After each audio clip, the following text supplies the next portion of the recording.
सकते हो। तो आज मैं बताने वाला हूं कि जब भी आपके पास कोई भी दो वेक्टर दिए जाए तो उनका हम किस प्रकार से सदिश क्षेत्रफल निकाल सकते हैं। तो सबसे पहले बात करते हैं कि जब आपके पास कोई वेक्टर दिया गया है कि ओ ए वेक्टर आपके पास क्या है, नहीं ये वेक्टर आपके पास ए वेक्टर है, क्या वेक्टर है, ए वेक्टर है, और जो ओ बी वेक्टर है वो क्या है, बी वेक्टर है, और ये यहाँ पर क्या बना रहा है, थीटा कोण बना रहे हैं। और बात करते हैं जो यहाँ पर ये एन कैप है जो इसकी दिशा को प्रदर्शित कर रहा है, इसके लंबवत क्या है, इकाई सदिश है जो दिशा को प्रदर्शित कर रहा है। तो बात करने वाले हैं कि इस त्रिभुज का क्षेत्रफल कितना होगा, जो आपको त्रिभुज दिखाई दे रहा होगा पी ओ या बी ओ ए, इसका अपन त्रिभुज का क्षेत्रफल निकालने वाले। तो किस प्रकार से निकाल सकते हैं, तो सबसे पहले आपको पता होगा कि जब भी आपके पास कोई भी क्या दे रहे हैं, आपके पास क्या दे रहे हैं कि आपके पास ये कोण क्या है, थीटा है, तो इसको अपन क्या लिख सकते हैं, इसका कंपोनेंट आप बना सकते हो किस प्रकार से बनाए। तो थीटा के सापेक्ष घटक होता है वो आपका क्या होता है, वो होता है आपका बी, यानी ये तो इतना हो जाएगा क्या, बी cos थीटा हो जाएगा, क्यों थीटा के सापेक्ष इसका रिजल्टेंट ये देखना आपको। तो अब आप बात करते हैं कि जो ये ऊपर वाला कौन सा घटक हो जाएगा, इसका ये हो जाएगा कि बी sin थीटा हो जाएगा, क्या हो जाएगा, बी sin थीटा हो जाएगा। आपको इतना याद रखना है। अब आपको पता है कि त्रिभुज का क्षेत्रफल कितना होता है, त्रिभुज का क्षेत्रफल कितना होता है, तो त्रिभुज लेते हैं कौन सा, ए या ओ बी ए ले लेते हैं, ओ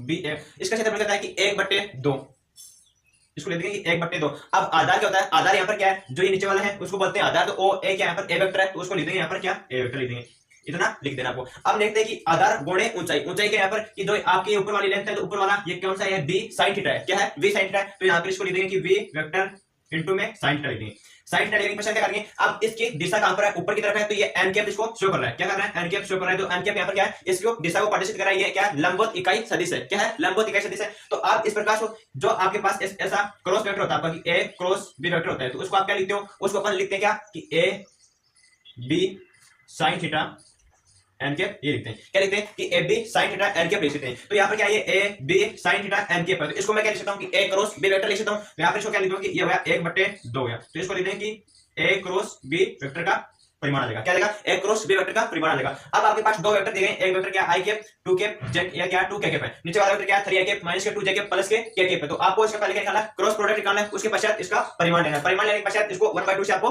मल्टीप्लाई कर देना है। तो सबसे पहले इसका निकालते हैं क्या, इसका ए क्रॉस बी निकालते हैं। तो ए क्रॉस बी के लिए क्या करते हैं, आप सारणी का यूज करते हैं। सारणी का यूज किस प्रकार करते हैं, जो यहाँ पर आई कैप दिया है तो उसको आई कैप लिख लेना है, यहाँ पर जे कैप और यहाँ पर क्या लिखते हैं के कैप लिखते हैं। अब कोएफिशिएंट क्या है 1 2 2 है, इसको ले देंगे 1 2 2 ले देंगे। अब नीचे के यहाँ पर नीचे वाले क्या 3 माइनस के 2 प्लस के 1 है, तो 3 माइनस के 2 ये प्लस के 1 हो गए। तो यहाँ से आई कैप क्या हो जाएगा कि आई कैप हो जाएगा, इसको छोड़ देना, इसको सामने वाले छोड़ देना, 2 को 1 से मल्टीप्लाई करना तो क्या आ जाएगा 2 आ जाएगा। अब माइनस को 2 से इससे करना मल्टीप्लाई, तो माइनस से क्या आ जाएगा 4, यहाँ पर प्लस के हो जाएगा, ऑलरेडी प्लस के 4 हो जाएंगे। अब माइनस का लिख देना आपको जे कैप, जे कैप के अंदर क्या हो जाएगा, इसको छोड़ देना है और इसको छोड़ देना, 1 को मल्टीप्लाई करना इसके साथ में तो 1 आ जाएगा, 3 को मल्टीप्लाई करेंगे 2 के साथ में तो क्या आ जाएगा माइनस के 6 आ जाएगा। इतना काम कर देना, फिर आपको लिख देना के कैप लिख देना, के कैप के अंदर क्या करेंगे कि इसको छोड़ देंगे और इसके नीचे वाले छोड़ देंगे। अब इस 1 को मल्टीप्लाई करेंगे माइनस 2 के साथ में तो क्या आ जाएगा माइनस का 2 आ जाएगा, फिर इस 3 को मल्टीप्लाई करेंगे 2 के साथ में तो माइनस के 6 आ जाएंगे।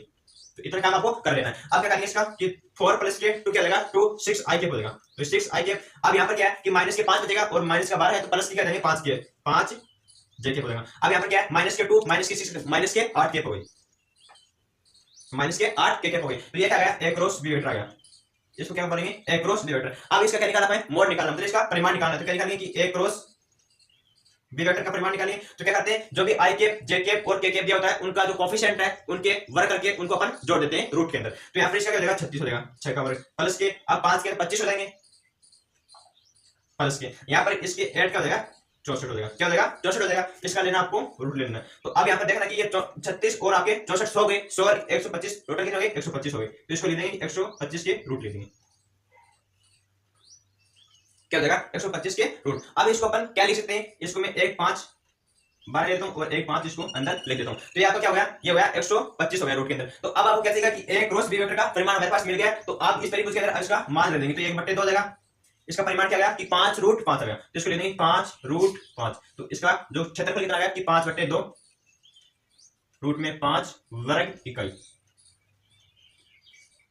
कि जब भी आपके पास कोई भी वेक्टर फॉर्म में सदिश के क्षेत्रफल पूछा जाता है आपको, तो इस प्रकार से आपको इसको निकाल लेना होता है। तो इस प्रकार से आप इसको निकाल सकते हो। और अगर आपके पास कोई भी मतलब कि 3 वेक्टर दिए जाए तो 3 वेक्टर का आप किस प्रकार से निकाल सकते हो, तो उनको कि आप तो एक बार दो, यानी यहाँ पर ए वेक्टर यहाँ पर बी वेक्टर यहाँ पर क्या सी वेक्टर, तो एक बार बी माइनस के ए वेक्टर कर दोगे, एक बार बी क्रॉस का जो भी दोनों का पोजीशन वेक्टर निकालकर उसका क्रॉस प्रोडक्ट कर दोगे। तो इस प्रकार से अपन निकाल सकते हैं। और बात आती है कि आपके पास ये बिंदु क्या दिया है आपको, कोलिनिटी यानी सररेखीय हो, क्या हो सररेखीय हो, तो उनका जो त्रिभुज का क्षेत्रफल है उसको क्या कर देंगे 0 के बराबर कर देंगे। तो इस प्रकार से अपन त्रिभुज का सदिश क्षेत्रफल निकाल सकते हैं। तो ये आपका कॉन्सेप्ट कैसा लगा कमेंट बॉक्स में जरूर बताएं।